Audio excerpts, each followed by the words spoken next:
Hello everyone, सभी साथियों को नमस्कार। ITI Bharat skill YouTube channel पर आप लोगों का स्वागत है। साथियों, ये हमारा ऑल इंडिया टेस्ट है और ये अगर आप सेकंड ईयर में इलेक्ट्रीशियन से किसी भी ट्रेड से हो, चाहे आप फिटर, इलेक्ट्रीशियन या फिर हम कह सकते हैं MMB से हो, चाहे आप एयर रेफ्रिजरेशन से हो, चाहे आप किसी से 2 साल से हो, इलेक्ट्रॉनिक्स से हो, 2 साल का अगर आपका कोर्स है तो वर्कशॉप कैलकुलेशन ये हमने टेस्ट चलाया जिसमें 5 या 6 नंबर का क्वेश्चन इस बार आएगा। अभी तक जितनी एग्ज़ाम हुई हैं वो सारा मैं आप लोगों के लिए डाटा कलेक्ट करके लेके आया हूँ। और हाँ, ये कैसे करना है मैं आपको बता दूँ। आप लोगों को कुछ नहीं करना, 1 से लेके आप पहले गिनती लिख लें, काउंटिंग कर लें, हर क्वेश्चन को आगे लिख लें। आपका जितना स्कोर हो आप लोग हमें कमेंट करके बताना है, ठीक है। सभी साथियों से मैं रिक्वेस्ट करना चाहूँगा, कमेंट करके सभी लोग बताएं कितना स्कोर आप लोगों का हुआ है, ठीक है। तो क्वेश्चन करें शुरुआत। और उससे पहले अगर आप लोगों ने चैनल को अभी तक हमारे चैनल को सब्सक्राइब नहीं किया तो जल्दी से चैनल को सब्सक्राइब कर लो, साथ में उसके बेल आइकन घंटी उसको ऑल पर प्रेस कर लो, ठीक है। चलिए क्वेश्चन करते हैं स्टार्ट। और इस वीडियो को जितने ग्रुप हों, आपके जो भी भाई बहन ऐसे हों, जो यार दोस्त हों, उन तक इस वीडियो को शेयर कर देना, जिससे कि इन क्वेश्चनों को वो भी रिवीजन कर लें, ठीक है। और जुलाई में आप लोगों की एग्ज़ाम है। चलिए पहला क्वेश्चन स्टार्ट करते हैं। घर्षण का नियम कौन सा है? अपनी कॉपी में सभी लोग फटाफट 1 नंबर लिख लें। इसका सही आंसर क्या होगा? घर्षण बल सतहों के क्षेत्र और आकार पर स्वतंत्र रहता है या घर्षण बल सामान्य प्रतिक्रिया के विपरीत अनुपातिक रहता है? तो हमेशा याद रखना, घर्षण बल संपर्क सतहों और क्षेत्र के जो आकार होता है वह कैसा होता है? फ्री रहता है। कैसा रहता है? स्वतंत्र रहता है, ठीक है। तो इसका पहला ही आंसर सही हो। क्या आपने ये पहला आंसर लगाया था? तो आपका बिल्कुल सही आंसर हो जाएगा, ठीक है। पहला अगर आपने लगाया तो 1 नंबर यहाँ से आपका क्लियर है। आगे देखते हैं। आगे हमारा क्वेश्चन देखो ये है, घर्षण के गुणांक को निरूपित करने वाले प्रतीक का नाम बताना है। अल्फा या फिर बीटा, गामा या फिर म्यू, किससे हम रिलेट करते हैं बताइए। तो 2 नंबर अपनी कॉपी में लिख लें और 2 नंबर के आगे अपना जो भी आंसर हो आप लिख लें। चलिए अब हम बताते हैं आपको, म्यू यानी कि बी आंसर इसका सही आंसर हो जाएगा, ठीक है। बहुत बढ़िया, आगे चलते हैं। आगे हमारा क्वेश्चन ये रहा, देखो, किसी गोले का गुरुत्व केंद्र क्या है? 3 नंबर लिख लो और उसके सामने जो भी आंसर है फटाफट लगाइए। केंद्र में, परिधि में, व्यास में, कहाँ पर होता है? तो गुरुत्व केंद्र जो होता है हमेशा याद रखें कहाँ पर होता है? केंद्र में होता है। अगर आपने ए ऑप्शन लगाया था तो आपका ये सही आंसर हो जाएगा, अगर आपने ये लगाया था, ठीक है। चलें आगे लेके चलते हैं अब हम। चलिए 4 नंबर लिख लीजिए अपनी कॉपी में फटाक से। अब इसमें ये बताना है, ए पे घात एम और अपॉन यानी कि भागत में है ए पे घात एन का सूत्र क्या होगा? कुछ नहीं, ए को जब ऊपर ले जाएंगे तो क्या हो जाएगा? माइनस में हो जाएगा। बताइए तो क्या हो जाएगा? तो ये हो जाएगा ए पे घात एम माइनस 1। 4 नंबर का आगे जो भी आपका आंसर था आप ईमानदारी से लगाना, ठीक है। तो बी आंसर इसका सही आंसर हो जाएगा, आप लोग मैच कर लेना है, ठीक है। चलिए आगे चलते हैं। आगे क्वेश्चन ये रहा। अब इसमें ये बताना था 13 + x = 20 है, तो x का मान हमें बताना था। कुछ नहीं, 20 में से 13 घटा दो, कितना जाएगा? 7 हो जाएगा, ठीक है। तो राइट ऑप्शन कौन सा हो जाएगा इसका? इसका राइट ऑप्शन हो जाएगा बी आंसर, इसका सही आंसर हो जाएगा। 5 के आगे बी लगा लो अगर आपने बी लगाया, और कुछ लगाया तो वो भी आप लगाएं, ठीक है। और बाद में आप कमेंट करके बताना है कि आप लोगों का स्कोर कितना हुआ, ठीक है। सभी लोग स्कोर जरूर बताना आपका कितना हुआ। समय और शिक्षा का सही उपयोग ही व्यक्ति को सफल बना देता है। चलिए आगे चलते हैं। देखो आगे क्वेश्चन क्या कह रहा है, देखो, लोचदार पदार्थ कौन सा है? नायलॉन, पॉलीस्टाइनिन या फिर सेल्यूलाइड या फिर पॉलीकार्बोनेट, कौन सा है? 6 नंबर लिख लीजिए अपनी कॉपी में। तो बिल्कुल सही आंसर हो जाएगा नायलॉन। अगर आपने नायलॉन लगाया तो बिल्कुल सही आंसर आपका हो जाएगा, ठीक है, अगर आपने ये लगाया। चलिए आगे लेके चलते हैं अब आपको। बहुत अच्छा क्वेश्चन है। विकृति का मात्रक क्या है? विकृति का मात्रक क्या है? तो हमेशा याद रखना, जल्दी से लिखिए, 7 नंबर अपनी कॉपी में नोट डाउन कर लीजिए और लिखिए इसका आंसर क्या है। kg/cm², Nm/m², या फिर मीटर। हमेशा ना विकृति का कोई भी मात्रक नहीं, मात्रक विहीन होता है। तो डी आंसर इसका सही है। क्या आपने डी आंसर लगाया था? अगर आपने डी आंसर लगाया तो आपका ये सही आंसर माना जाएगा, ठीक है। चलिए आगे लेके चलते हैं। आगे हमारा है, लंबाई में परिवर्तन के व्यक्त करने के लिए किस चिन्ह का प्रयोग किया जाता है? डेल एल का प्रयोग किया था। किसका? डेल एल का। इसलिए इसका थोड़ा सा अजीब था तो मैंने इसका आपको बता दिया, बोनस में रख लेना, ठीक है। 8 के आगे बी ऑप्शन कर लेना है, इसका बी आंसर सही हो जाएगा, ठीक है। चलिए आगे लेके चलें आपको।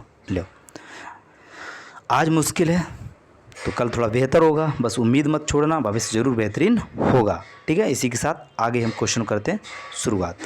अब ये क्वेश्चन है बहुत ही अच्छा क्वेश्चन। देखो, प्रॉफिट और हानि विवरण का संक्षिप्त रूप कौन सा? देखो, पी से प्रॉफिट, लॉस, हानि। तो पी एंड एल कहाँ पर है?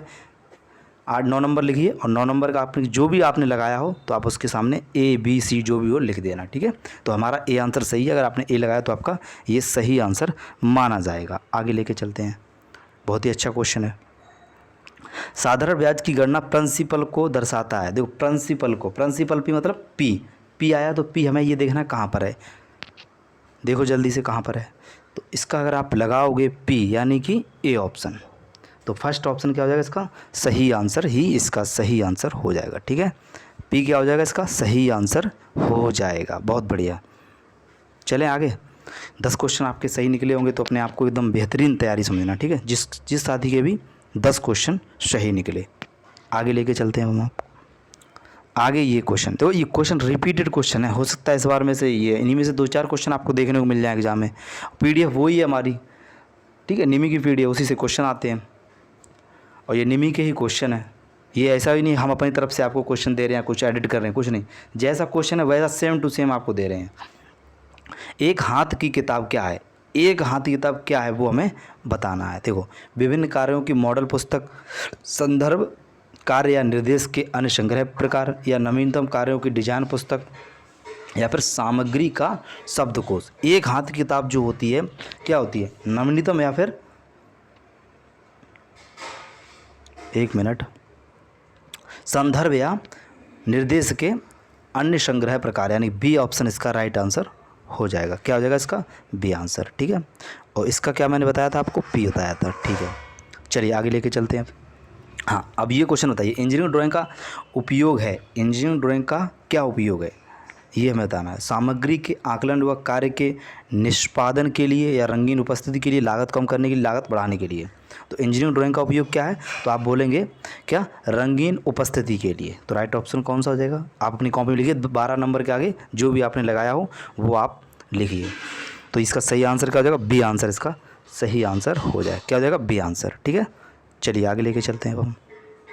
आगे ये रहा, वृत्त की परिधि का सूत्र क्या है? पाई आर स्क्वायर, या हम कह सकते हैं पाई आर डी स्क्वायर अपॉन 4, या हम कह सकते हैं क्या? 2 पाई आर। अच्छा, वृत्त की परिधि पूछी है तो वृत्त की परिधि जो होती है सूत्र 2 पाई आर। क्या होता है? 2 पाई आर। अगर आपने ये लगाया तो ये आपका सही आंसर हो जाएगा, ठीक है, 2 पाई आर। बहुत बढ़िया, चलिए आगे लेके चलते हैं। 13 क्वेश्चन आपके सही होंगे, अगर किसी गलत भी हो सकेंगे, ये तो है नहीं सबके ही सही हो जाएंगे, ऐसा तो है नहीं, ठीक है। चलिए आगे लेके चलते हैं।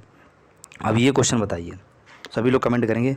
किसी गोले का गुरुत्व केंद्र होता है, तो किसी गोले का जो गुरुत्व केंद्र जो होता है वो कहाँ होता है? हम ये कहेंगे कहाँ पर होता है?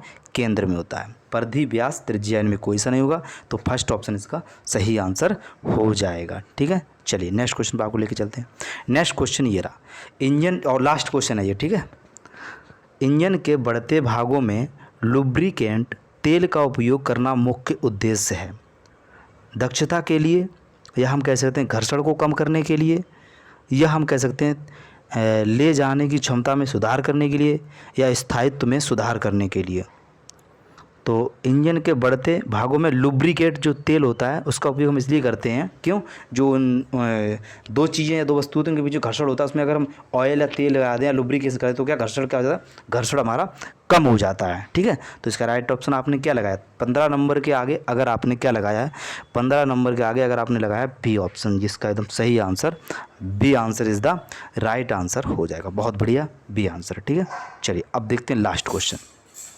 ये क्वेश्चन आपको कमेंट करके बताना है, ठीक है। चलिए क्या है क्वेश्चन देख लेते हैं। क्वेश्चन कह रहा है तनाव को दूर करने के लिए की जाने वाली ऊष्मा उपचार प्रक्रिया का नाम क्या है? सामान्यीकरण, एनलिंग, हार्डिंग, या फिर तड़के। क्या है? आप लोग हमें वो कमेंट करके बताना है। देखो अब मैं 50-50 आपको दे रहा हूँ, 50-50 में कर दे रहा हूँ, ए या बी में से कोई एक आंसर है, आप लोग हमें कमेंट करके बता देना। 50-50 आपको कर दिया है, ठीक है। तो ये क्वेश्चन, ये मॉक टेस्ट थे, प्रीवियस के क्वेश्चन थे, बार एग्जाम में जो 16 जो भी आपकी एग्ज़ाम होगी जुलाई में, उसमें ये क्वेश्चन आपको 2-3 क्वेश्चन जरूर आपको देखने को मिलेंगे, ठीक है।